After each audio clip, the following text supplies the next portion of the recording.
वह सब कुछ करो जो तुम्हें करना है, लेकिन लालच से नहीं, अहंकार से नहीं, वासना से नहीं, ईर्ष्या से नहीं, बल्कि प्रेम, करुणा, नम्रता और भक्ति के साथ। भगवान श्री कृष्ण इस अनमोल वचन के माध्यम से कार्य करने की नियत का उल्लेख करते हैं। जब किसी भी कार्य करने में अगर लालच होगा, बेईमानी होगी, जलन होगी, तो वो काम न तो सही होगा और न ही उसके परिणाम फलदायी होंगे। इसके अतिरिक्त जिस कार्य को हम पूरे मन से प्रेम पूर्वक करेंगे तो वो न सिर्फ हमारे लिए बल्कि समाज के लिए भी हितप्रद होगा।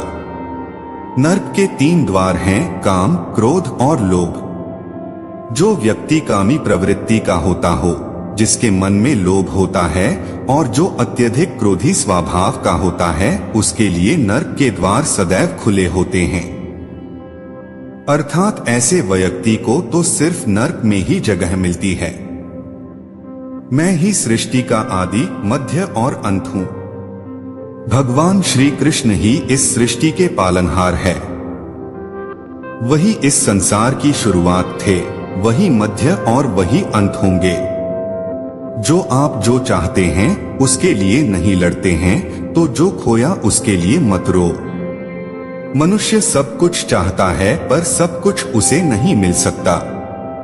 आपको जो नहीं मिला उसके लिए पश्चाताप मत करो, और जो आपसे खो गया, जो आपसे अलग हो गया, उसके लिए निराश भी मत हो। मैं सभी प्राणियों के हृदय में स्थित आत्मा हूँ। मैं सभी प्राणियों का आदि, मध्य और अंत भी हूँ। हर व्यक्ति श्री कृष्ण से जुड़ा है और श्री कृष्ण हर व्यक्ति से जुड़े हैं। वही हमारे आदि, मध्य और अंत है। ठंड या गर्मी, सुख या दर्द का अनुभव करें। ये अनुभव क्षणभंगुर हैं, वे आते हैं और जाते हैं। उन्हें धैर्यपूर्वक सहन करें। समय एक सा नहीं रहता। आज दुख है तो कल सुख भी आएंगे, और सुख के बाद दुख भी आना स्वाभाविक है। आपको पूरे धैर्य और श्री कृष्ण पर विश्वास के साथ अपना जीवन निर्वाह करना चाहिए। सत्य कभी नष्ट नहीं हो सकता। अच्छा करने से नहीं डरना चाहिए। लोग अक्सर सच कहने से बचते हैं या डरते हैं, पर सत्य कभी छुप नहीं सकता और न ही कभी मिट सकता है। कितना भी छुपा ले पर सच तो उजागर हो ही जाएगा। इसलिए जो बात सच पर आधारित हो उसे करने या कहने और मानने से कभी नहीं डरना चाहिए। इस शरीर का मोह मत करो, यह तो माटी है, माटी में मिल जाएगा। अमर तो आत्मा है जो परमात्मा में मिल जाएगी। लोग अपने शरीर को सुंदर बनाने में लगे रहते हैं, पर आत्मा की सुंदरता शरीर की सुंदरता से कहीं ज्यादा महत्वपूर्ण है। शरीर तो नश्वर है, मिट्टी ही तो है, तो मिट्टी में ही मिल जाता है, पर आत्मा अमर है, इसलिए आत्मा की सुंदरता पर ध्यान दो। आत्मा की सुंदरता अपने को श्री कृष्ण में लीन करने में मिलती है। जो हुआ अच्छा हुआ। जो होता है अच्छे के लिए होता है। कभी कभी विपरीत परिस्थितियां हमारी वर्तमान स्थिति को अच्छा करने के लिए आती हैं। मन चंचल है, इसे और संयमित करना कठिन है, लेकिन यह अभ्यास से वश में हो जाता है। मन चंचल होता है, यह इधर उधर भागता है और किसी भी कार्य की एकाग्रता का दुश्मन है। लेकिन यदि यह व्यक्ति के वश में हो जाए तो इससे अच्छा कोई मित्र नहीं है। मन को एकाग्र करना जरूरी है, बस थोड़े से प्रयास और अभ्यास की जरूरत है। मेरे लिए न कोई घृणित है और न ही कोई प्रिय, न कोई निर्धन है और न ही कोई धनी, बस जो भक्ति भाव के साथ मुझे याद करते हैं मैं उनका हूँ और वो मेरे। कृष्ण कोट्स। श्री कृष्ण उन्हीं के हैं जो श्री कृष्ण के हैं। भगवान तो बस प्रेम भक्ति के भूखे हैं। जो भी उनकी भक्ति में लीन होता है, जो भी प्रेम से उन्हें याद करता है, वो सदैव उसका कल्याण करते हैं। मैं हमेशा तुम्हारे साथ और तुम्हारे आसपास रहता है, चाहे तुम कुछ भी कर रहे हो। जब भी आप कोई बुरा कार्य करते हो या अच्छा कार्य करते हो, आपको लगता है कि कोई देख नहीं रहा, तो यहाँ श्री श्री कृष्ण कहते हैं कि तुम जो कुछ भी कर रहे हो, मेरी दृष्टि सदैव तुम पर है। इसलिए आप यह मत समझे कि आप अकेले हैं, आपके साथ श्री कृष्ण सदैव हैं। जो कुछ हुआ अच्छे के लिए हुआ, जो हो रहा है अच्छे के लिए हो रहा है, जो होगा वह भी अच्छे के लिए ही होगा। जो कुछ हुआ अच्छे के लिए हुआ, जो हो रहा है अच्छे के लिए हो रहा है, जो होगा वह भी अच्छे के लिए ही होगा।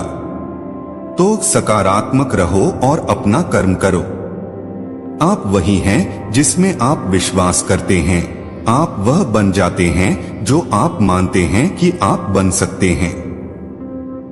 हमारी सफलता और असफलता इस बात पर निर्भर करती है कि हम खुद पर कितना विश्वास करते हैं। व्यक्ति जो चाहे बन सकता है, यदि पूरे विश्वास के साथ अपने लक्ष्य पर लगातार चलता रहे।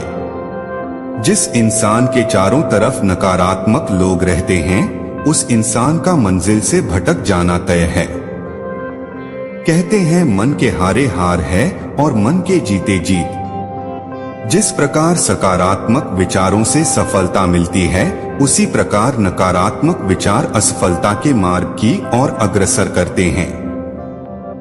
क्योंकि जैसा हम सोचते हैं वैसे ही हम बनते जाते हैं, और अपने विचारों के माध्यम से ही हमें नकारात्मक और सकारात्मक परिणाम मिलते हैं। अपने अनिवार्य कर्तव्य का पालन करें, क्योंकि क्रिया वास्तव में निष्क्रियता से बेहतर है। मनुष्य ही एक ऐसा प्राणी है जो कर्म करता है, इसलिए कर्म करना प्रत्येक व्यक्ति का धर्म भी है।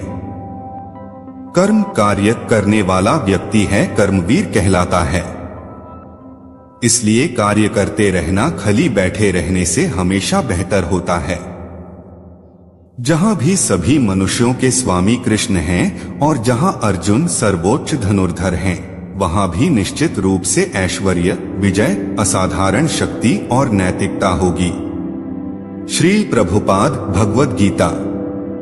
श्री कृष्ण विष्णु जी के 8वें अवतार, जगत के पालनहार और धनुर्धनों में श्रेष्ठ अर्जुन जहां होते हैं, वहां निश्चित ही विजय, असाधारण शक्ति और नैतिकता होती है। समय हमेशा चलता रहता है, कभी रुकता नहीं। यदि आज बुरा समय है तो कल अच्छा होगा। इसलिए आप बिना किसी स्वार्थ के सिर्फ कर्म कीजिए, फल समय खुद देगा। न तो समय रुकता है और न ही एक सा रहता है। बुरा समय हो या अच्छा समय बदलता जरूर है। आज बुरा है तो कल अच्छा, और अच्छा तो फिर बुरा समय जरूर आएगा। सुख के बाद दुख और दुख के बाद सुख आते जाते रहते हैं। इसलिए इस पर हमारा कोई वश नहीं है, लेकिन कर्म पर हमारा वश जरूर है। आप सिर्फ कर्म करिए, फल की चिंता किए बगैर। समय आने पर फल जरूर मिलेगा। जो अहंकार से मोहित हो जाता है, वह सोचता है मैं करता हूँ। जो अज्ञानी व्यक्ति होता है, वो यह गलतफहमी पाल लेता है कि मैं करता हूँ, सभी कार्य मेरे द्वारा किए जा रहे हैं, ऐसा जान उसमें अहंकार घर कर लेता है। परंतु इस सृष्टि में जो भी हो रहा है, वो तो प्रकृति द्वारा किए जा रहे हैं। अज्ञानता के कारण व्यक्ति में जो मैं का अहंकार जन्म ले लेता है, तो उसका पतन होना निश्चित है। मैं किसी का भाग्य निर्माण नहीं करता, हर व्यक्ति अपना भाग्य स्वयं बनता है।